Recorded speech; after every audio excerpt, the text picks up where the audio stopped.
Let's start with the basics. These three cameras represent three completely different philosophies. Canon EOS Rebel T7. First up, the Canon T7. This is Canon saying, hey, we know cameras can be intimidating, so here's something that just works. It's got a 24.1 megapixel sensor, traditional DSLR design, and it's built for people who want to step up from their phone without getting overwhelmed. Look at this. Canon's guided modes literally teach you photography as you go. It's like having a photography instructor built right into your camera. Nikon D7500. Now the Nikon D7500. This is Nikon flexing. 20.9 megapixels might sound like less than the Canon, but trust me, it's not about the numbers. This thing shoots at ISO 51200. That's insane low-light performance. Plus, look at this build quality. Weather-sealed, dual memory card slots, professional controls everywhere. This camera means business. And finally, the Sony ZV-E10. Sony looked at the camera market and said, what if we built the camera specifically for YouTubers and TikTokers? 24.2 megapixels, 4K video, and check this out. Flip screen for perfect selfie angles, built-in directional microphone, and something called product showcase mode that automatically focuses on whatever you hold up to the camera. It's like Sony designed this thing in 2024. All right, let's talk about what really matters. How do your photos actually look? Daylight performance. In good light, all three cameras are honestly fantastic. The Canon gives you those classic, warm Canon colors that just look pleasing right out of the camera. The Nikon is more neutral, but incredibly sharp. You can see every detail. But the Sony, the autofocus is just scary good. Look how it locks onto eyes instantly, even when the subject is moving. Low light test, but here's where things get interesting. I shot the same scene at ISO 6400 on all three cameras. The Canon starts showing noise pretty clearly. Remember, this is the entry-level option. The Sony handles it better, but look at this Nikon shot. The D7500 is just in a different league for low-light photography. If you shoot concerts, sports, or wildlife, this difference is huge. Portrait test. For portraits, all three can create beautiful images, but the Sony's real-time eye autofocus is honestly game-changing. It tracks eyes so accurately, you almost never miss focus. Now let's talk about video, because let's be honest, we all need good video in 2025. Canon T7 video, well, it shoots 1080p at 30 frames per second. That's it. It's pretty basic, and in 2024, that's honestly a limitation.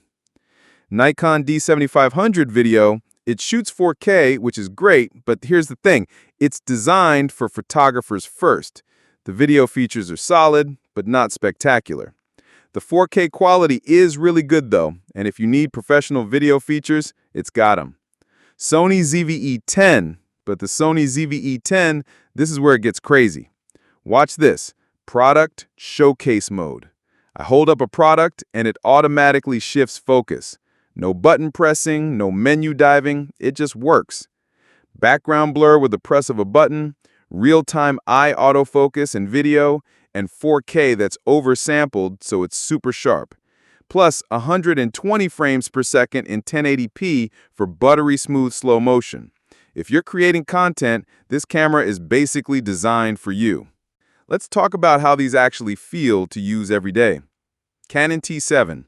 The Canon T7 is lightweight, only 245 grams, which makes it perfect for travel. The grip is comfortable, battery life is excellent like most DSLRs, and the menu system is really intuitive.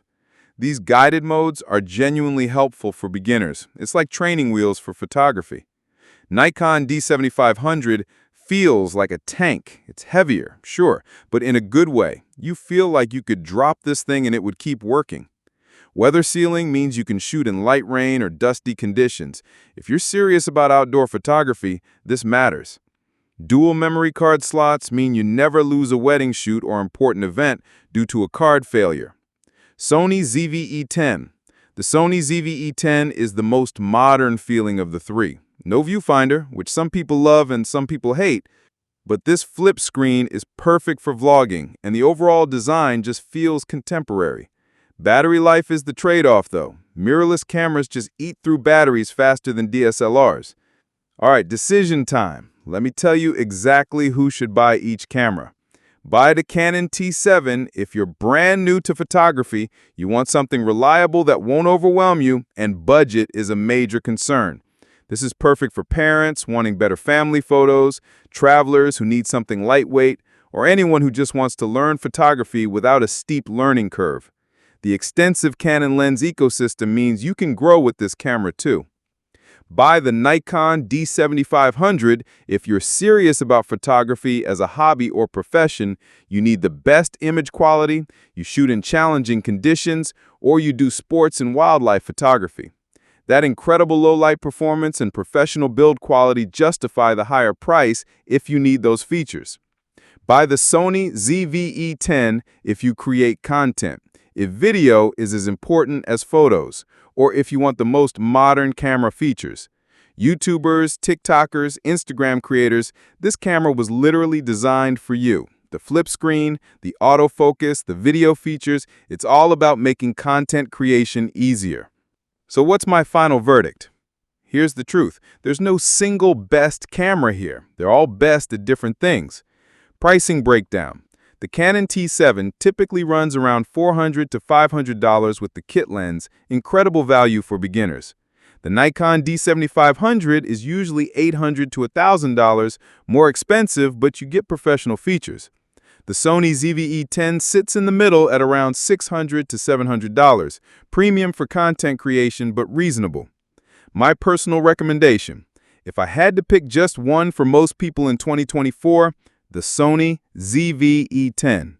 Here's why. We live in a world where good video matters as much as good photos. The ZV-E10 does both really well.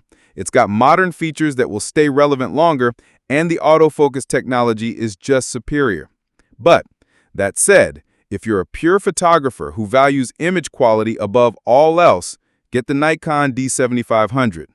And if you're a complete beginner who wants something foolproof, the Canon T7 is still an excellent choice. That's a wrap on this ultimate camera comparison. Let me know in the comments which camera you're leaning towards and why. If this helped you make a decision, definitely subscribe and hit the bell for more camera reviews and photography tutorials.